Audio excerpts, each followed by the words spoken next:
Matalo fatu lo Samoa Entertainment TV mai pia le fo itu la isi mai fa fonga. Na tongi fa fole tu ngase se tasio tamali i o le fio anga ne yafu i savai. Ile taimina fa atino ile ava o swafa matai sa fa atino ile vai sonai. O anga masanya ile ava o le ava o le nofo po le swafa. O le isi lela asanga tau o le sauni ngai fa e te swafa tau o ile li i po le tamai tai o filifili e suli ma feo i o se swafa li i po tu la fale. Peitai. Na moni mawina le tatou pa anga o le tasi o nofo o le aso. O le mafua anga o le tongi i fafo le tungase. Talu ele o se tungase na maua mai se ava Samoa. E manatu le pulenga o le nuu. O le tungase lea na ngau sia mai le ava o lo so solo i le tele o nuu o upolo masavai. E tau e isi o le ava tonga. O le fato anga o le ava Samoa, le isi le ati na e ese mai maumanga la fumanu, tonga koko meitua lo ai o la fumoa. Toe to ino tonga niu isi na wati na e mtanga luenga fatu anga mwhainga whaiwa. O lo una ia mo le tamau a inga wha awa o le tunu. O le awa lea a Samoa e longo fie lawa le mafia fie o lo nai o e pipii i le o ngā la au. Ma wha alupe o le la tasi ma le lupe sina i taimi e wha atino e le sauninga o se awa usu po o le awa o le whailoa inga.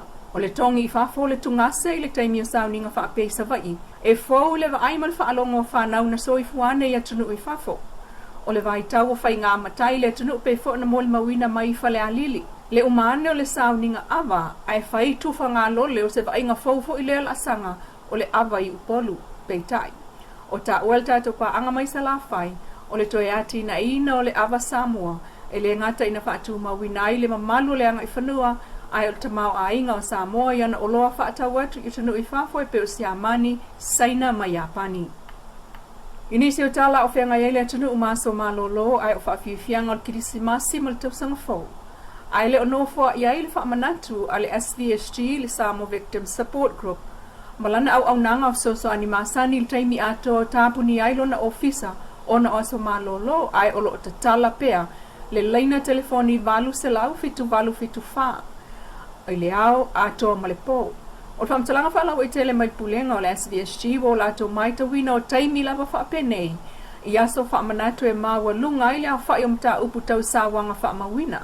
A fua mai le awa malosi, popo lenga i tūtau se leni, ma le tango lima nisi na mafua anga o sawanga. Pei tai o mai ta wina fo e le SVSG e mawhai lava no o atu, i le se fulu 5% sawanga li potia i Samoa i taimi o aso whaapitoa. E beo na moli mawina le Sakura House. Po le apitanga wha apitoa le tono le Campus of Hope i tona i mato moti na mawhanau sulu whai mo le saunga le mu.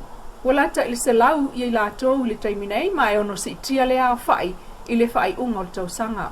Saunoa le whionga Pristene o le SVSG sili niu lina jang e sili le lua se fulu wala au i le aso mta upu tausawanga e au fiai FSS e inga i tono a inga o le vaenga talavou wha atupu vevesi, ma sa wanga o whiu sua inga le mana umia.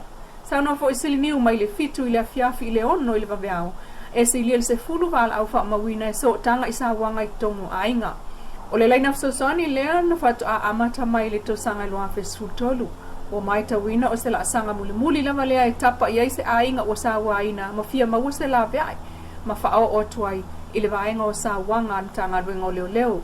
E tāua Leilua e tangata uma o lo o iai le fsosani mo lato i taimi o maftianga. Ma awhai fōi o e loa se tasi o mana o mia le fsosani i a wala au le valu se lau fitu valu fitu wha i so o se taimi o le au ma le po e pe on sao no le Pristene. Mai Amerika Samoa o tūlanga lolo wao le tau i le po le so lulo le vai o sonei na ngau i fōai le po au tuho wha salalaunga a le KVCK TV lungo le mongo alava. Pe tae lo mwhai lava na wha awau i lungo le YouTube mo a inga o wha paanga ma le eska po o le Blue Sky Samoa e mai mo ai por kalame le KVCK TV. Il whamtalanga wha lawa i tele mai pulenga le malo o lo o wha ato ese mai ai le pulenga o le whale televise o no le motusia wha fua se o le au nanga mo se vaenga o a inga o ta o le tato paanga mai totonu o le pou le wanga wifonei ma sani o ni iai te pupole i le saonga le mua le au whai ngā ruenga i taimi e whaatino i ngā ruenga wha le lei. O le au nanga lau tele whal televisa le malo Amerika Samoa. E ato ai le masina o ke topa lua olua wha le ono se fulu tau sanga talua na whaola. Ai mo le taimi nei, e le oilo se umi e wha ngā o yo iai ngā ruenga wha le lei o le po au tū.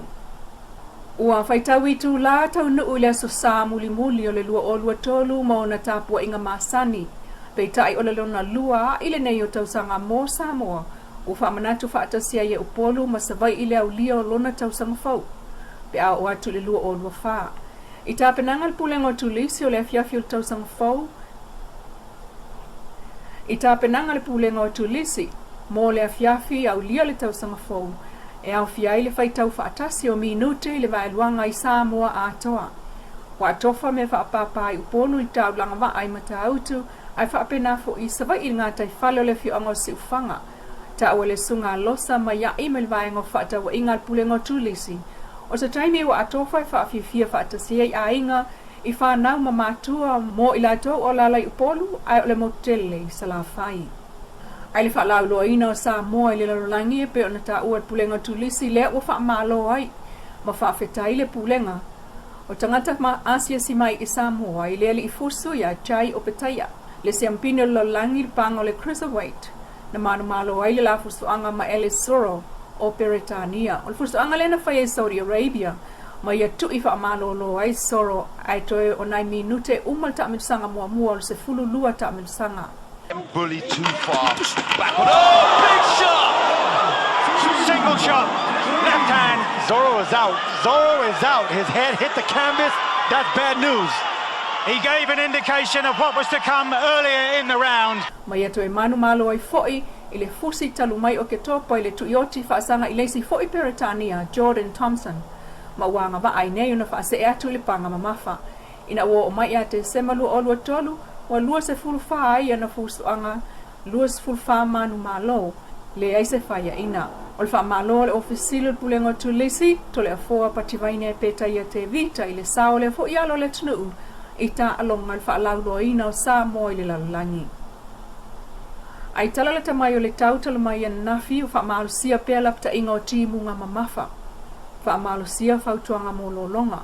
O se vaenga vai o pea umama o le ea, o lo ta oto I pea I lunga o Samoa. O nei pea umama, wha moe wha tupula ia, ma umaia timu e to uluwa ba solo, mai ono mamafa ai pupu I nisi vaenga wha pea nai wila mawhai titili, mo le pōna neia o atu le aso saa. O le neiva ainga e ala ngāti ta wail wha maalusia pea o lapta inga o timunga mamafa, wha pea whautuanga o lolonga mo le tunu. Ai mo le te minei e ufitia sa vaenga o le langi eau, wha solo ina awa oa. E to uluwa ba solo I foi timu e ono mamafa, wha pea wila mawhai titili. O Samoa Entertainment TV ma na tala mai Samoa le fo I tu las wha apoponga I le aso atayao, I le lofo le tua wha so I fuaia.